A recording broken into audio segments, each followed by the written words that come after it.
আসসালামু আলাইকুম। সবাই কেমন আছেন? দেশ এবং প্রবাস থেকে যারা আমাকে দেখছেন সবাইকে স্বাগতম। আমি মোহাম্মদ মেহেদী হাসান সোহেল সরকার, আইনজীবী, জেলা ও দায়রা জজ আদালত, কুমিল্লা। যৌক্তিক কারণ ছাড়া আপনার স্ত্রী তার পিত্রালয় অর্থাৎ তার পিতার বাড়িতে থাকতে চাচ্ছে। কোনো কারণেই আপনি আপনার চেষ্টা অথবা আপনার পরিবারের চেষ্টায় সে কোনোভাবেই আপনার বাড়িতে ফিরে আসতেছে না। পরিস্থিতি এমন যে আপনার বাড়িতে আসতে গিয়ে সে বিভিন্ন ধরনের শর্ত দিচ্ছে, হাজারো শর্ত, হাজারো কথা, এবং এমন এটাও বলে যে আপনার পিতামাতার প্রতি তার কোনো দায় দায়িত্ব নাই। যদি আপনি প্রবাসে থাকেন তাহলে সে বলে যে আপনি দেশে এসে আপনার পিতামাতাকে সেবা করেন। পাশাপাশি এমন হয় যে আপনি তাকে যদি বলেন তাহলে আরও বরং আপনার পরিবার সহ অন্যান্য ব্যক্তিদেরকে মিথ্যা মামলা দিয়ে ভয় ভীতি, মিথ্যা মামলার ভয় দেখানো, নারী নির্যাতনের মামলা, যৌতুকের মামলা, জেলের ভাত খাওয়াবে বলে হুমকি ধমকি দিচ্ছে। এমন পরিস্থিতি যদি হয়, আপনি যদি এমন পরিস্থিতির সম্মুখীন হন, তাহলে আপনার করণীয়টা কি? আসলে এমন বিষয় নিয়ে দেশ এবং প্রবাস থেকে আমাদেরকে অনেকে ফোন দেয়।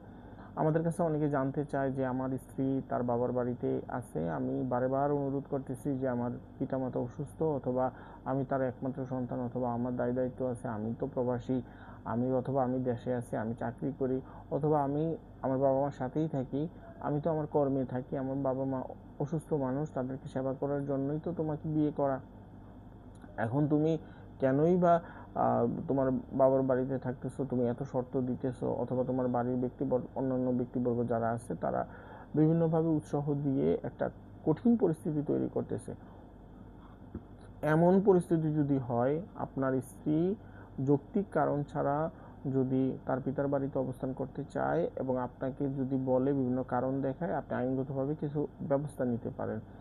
আপনি ইচ্ছা করলেই আইনগত ব্যবস্থা নেওয়ার পাশাপাশি আপনি সামাজিক ব্যবস্থা সহ বিভিন্ন যেই এই বিষয়ে আমি গবেষণা করে যা পেয়েছি তা আপনাদের সামনে আলোচনা করতেছি।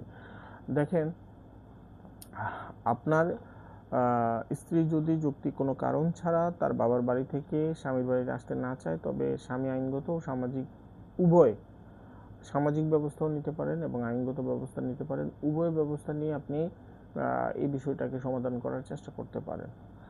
এখন কথা হচ্ছে আইনগত ও সামাজিক যে ব্যবস্থাগুলা, সেইগুলা কিভাবে আপনি নেবেন, কোন কোন ব্যবস্থা নেবেন সে বিষয়ে আলোচনা করতেছি। দেখেন, আপনি প্রথমে আলোচনা এবং সমঝোতার মাধ্যমে চেষ্টা করতে হবে। আপনার স্ত্রী তার বাবার বাড়িতে আছে, তাকে আলোচনার মাধ্যমে এবং সমঝোতার মাধ্যমে আপনার বাড়িতে নিয়ে আসতে হবে। আপনার বাবা মাকে সেবা, যে তার বাবা মা ব্যাপারগুলো তুলে ধরতে হবে। যারা তার বাবা মাকে বলতে হবে যে এই বিষয়গুলো অনুরোধ করেই বলবেন যে তার সন্তানকে যেন, মানে শ্বশুর শাশুড়িকে কিভাবে সেবা করতে হয় সেই বিষয়ে তার সন্তানকে পরামর্শ দেয়, সেই বিষয়ে আপনি আপনার শ্বশুর শাশুড়িকে বলতে পারেন, একটা আলোচনা করতে পারেন এবং তাদের সাথে একটা সমঝোতা করে আপনার স্ত্রীকে নিয়ে আসতে পারেন। আসলে এমন পরিস্থিতি হলে আপনাকে খুব কৌশলী হতে হবে, কৌশলী বিষয়টা সমাধান করতে হবে। কারণ আপনি যে কোনো একটা ভুল পদক্ষেপে আপনার সংসারটাও ভেঙে যেতে পারে, বরং আপনি মিথ্যা মামলা মোকদ্দমার সম্মুখীন হতে পারেন। আপনি আরেকটা ব্যবস্থা করতে পারেন, আইনি নোটিশ পাঠাতে পারেন। যদি আপনার স্ত্রী আপনার যৌক্তিক কারণ ছাড়া তার বাবার বাড়ি থেকে আপনার বাড়িতে আসতে না চায়, আপনার পিতামাতাকে সেবা শুশ্রূষা করতে না চায়, এমনকি আপনাকেও ভাত রেঁধে খাওয়াতে না চায়, তখন আপনি ইচ্ছা করলে কোন কারণে সে আসতে চাচ্ছে না সেটা লিগেলি যেন সে আপনাকে বিষয়টা জবাব দেয়, অর্থাৎ আইনগত জবাব দেয়। আপনি আইনগতভাবে একজন বিজ্ঞ আইনজীবীর মাধ্যমে এই বিষয়ে আপনার স্ত্রীকে জিজ্ঞাসাবাদ করতে পারেন, জিজ্ঞাসা করতে পারেন। আপনার স্ত্রী যদি আইন সেটার আইনি জবাব, পরিপূর্ণ জবাব না দিতে পারে, তখন আপনি ইচ্ছা করলে আপনার স্ত্রীর বিরুদ্ধে আইনগত ব্যবস্থা নিতে পারেন। ব্যাপারটা এমন যে সে কোন কারণে, যৌক্তিক যদি কোনো কারণ না থাকে, সে কোন কারণে আসতে চাচ্ছে না সেটাকে একটা নির্দিষ্ট সময় বেঁধে দিয়ে তার কাছে আইনগতভাবে প্রশ্ন রাখতে পারেন যে তুমি 7 দিনের ভিতরে অথবা 5 দিনের ভিতরে আমার ইলিগেল নোটিশ রিসিভ করার পরে তুমি তোমার পরিপূর্ণ জবাব দিতে বাধ্য থাকবা, যদি না দাও আমি আইনগত ব্যবস্থা নিব। এখন দাম্পত্য জীবন পুনরুদ্ধারের মামলা, আপনি আপনি যেই আপনার যে আপনি স্ত্রী আপনার পরিপূর্ণ কথা শুনতেছে না, একজন দাম্পত্য জীবনে ধর্মীয় আইন অনুযায়ী অথবা রাষ্ট্রীয় আইন অনুযায়ী আপনার স্ত্রী দাম্পত্য জীবন পরিচালনা করার ক্ষেত্রে যে যে কর্মকাণ্ড বা যে যে কাজ করতে বাধ্য থাকার কথা, যে বিষয়গুলো আপনার কাছ থেকে আপনার নিকট আপনাকে সহযোগিতা এবং আপনার একজন স্ত্রী হিসাবে আপনাকে সার্বিকভাবে আপনার পাশে থাকা এবং আপনার পরিবারের সদস্য যারা বৃদ্ধ আছে পিতামাতাকে সেবা করাটা তো হচ্ছে তার নৈতিক দায়িত্ব। যদি এই বিষয়গুলো থেকে সে বিরত থাকে, যদি এই কাজগুলো সে না করে, তখন ইচ্ছা করলে আপনি দেওয়ানি আদালতে দাম্পত্য জীবন পুনরুদ্ধারের আপনি মামলা করতে পারেন। দেখেন, আপনি এই যে দাম্পত্য জীবন পুনরুদ্ধার, সেই দাম্পত্য জীবন পুনরুদ্ধারটা হচ্ছে এরকম যে দাম্পত্য জীবনে যেই স্বাভাবিক পরিস্থিতিতে, যে আমাদের সামাজিক পরিস্থিতিতে অথবা আমাদের ধর্মীয় অবস্থান থেকে একজন স্ত্রী তার স্বামীর প্রতি যেই দায়িত্ব, সেই দায়িত্ব যদি পালন না করে, সেই দায়িত্ব পালন করতে আদালত বাধ্য করে। এখন এই আদালত যদি বাধ্য করতে চায়, তাহলে আদালতে তো আপনাকে হবে আদালতে আপনি আবেদন করা, আদালতে মামলা করা, এবং আদালতে মামলার পরিস্থিতিতে আদালত তাকে এই বিষয়ে একটা নির্দেশনা দিবেন অথবা আদালত থেকে ডিক্রি দিবেন, রায় দিবেন, সে বাধ্য হবে এগুলা মানতে। যদি না মানে, তাহলে আদালত তার বিরুদ্ধে ব্যবস্থা নেবেন। আরেকটা বিষয় হচ্ছে, আপনি স্থানীয়ভাবে স্থানীয় ইউনিয়ন পরিষদ অথবা সিটি কর্পোরেশনে আপনি স্থানীয় চেয়ারম্যান অথবা কাউন্সিলের মাধ্যমে আপনি একটা সালিশ বিচারের ব্যবস্থা করতে পারেন। যেমন ধরুন যে অনেক সময় হয় কি, স্থানীয় চেয়ারম্যানের কথা মানে, তো আপনি স্থানীয় চেয়ারম্যানের কাছে যেতে পারেন, যে ওই জায়গাটা অভিযোগ করতে পারেন যে আপনার স্ত্রী আসতে চাচ্ছে না। আপনি এটা সবারই জানা উচিত যে স্থানীয় চেয়ারম্যানের কাছে কিন্তু সামাজিক বিচারের জন্য ইচ্ছা করলে চেয়ারম্যান কোর্টে একটা আবেদন করা যায়।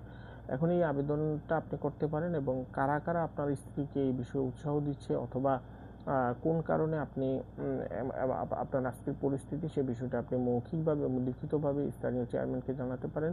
স্থানীয় চেয়ারম্যান আপনার স্ত্রীর পক্ষের লোকজন বা স্ত্রীকে নোটিশ করবে এবং একটা নির্দিষ্ট ডেট ফিক্সড করবে।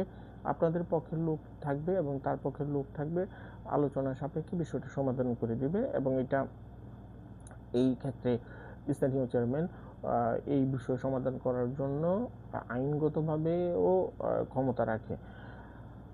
যৌক্তিক কারণ যাচাই, স্ত্রী যেই আরেকটা বিষয় আপনি চিন্তা করতে পারেন, স্ত্রী যে আপনাকে বলতেছে যে কথাগুলা, সেইগুলো যৌক্তিক কিনা।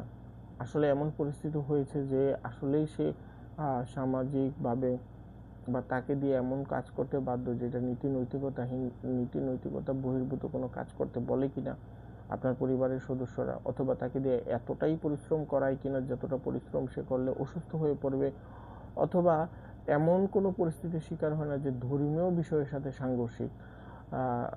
এই বিষয়গুলো যদি হয়ে থাকে, তখন আপনার স্ত্রী চাইলে, যদি আপনাদের বাড়িতে না থাকতে চায়, তাহলে তাকে আবার বাধ্য করা যাবে না।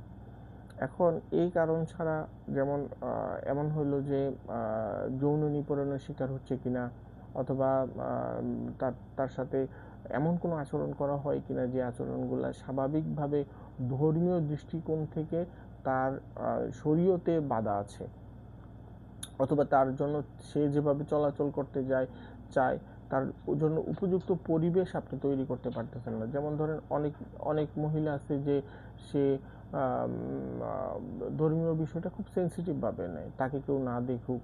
এমন পরিস্থিতি হলে সেই পরিস্থিতিটা আলোচনা সাপেক্ষে আপনি যৌক্তিক যদি কারণ থাকে, সেই ব্যবস্থা করতে হবে। যদি এই ব্যবস্থাটা না করতে পারেন, তাহলে অবশ্য এই বিষয়ে তাকে প্রেশার দেওয়া যাবে না। আরও বিষয় আছে, আপনি বিশেষ করে সতর্ক থাকতে হবে কোন বিষয়গুলা, যখন স্ত্রীকে আপনি জোর করে তার বাবার বাড়ি থেকে নিয়ে আসতে গিয়ে অশালীন আচরণ করেন, তাহলে সে কিন্তু আপনার বিরুদ্ধে মামলা করে দিবে। এবং স্ত্রীর বিরুদ্ধে মিথ্যা যৌতুক মামলা, ভয়ভীতি, অথবা আপনি যদি আদালতে গিয়ে আপনি নিজেই স্ত্রীর বিরুদ্ধে মিথ্যা মামলা করেন, অথবা থানাতে জিডি করেন, হয়রানি করেন, ইচ্ছা করলে সেও আবার ইচ্ছা করলে আপনার বিরুদ্ধে আইনি ব্যবস্থা নিতে পারবে। এবং আপনি সে যদি আপনার কথা না শুনে তার বাবার বাড়িতে থাকে, ইচ্ছা করলে আপনি তাকে ভরণ পোষণ দেওয়া বন্ধ করে দিতে পারেন। এই বিষয়গুলো নিয়ে খুব সতর্কভাবে পদক্ষেপ নিতে হবে। ভিডিও ভালো লাগলে শেয়ার করে দিবেন, পেজটা ফলো করবেন, ইউটিউব চ্যানেলটা সাবস্ক্রাইব করে দিবেন। ধন্যবাদ সবাইকে। আসসালামু আলাইকুম।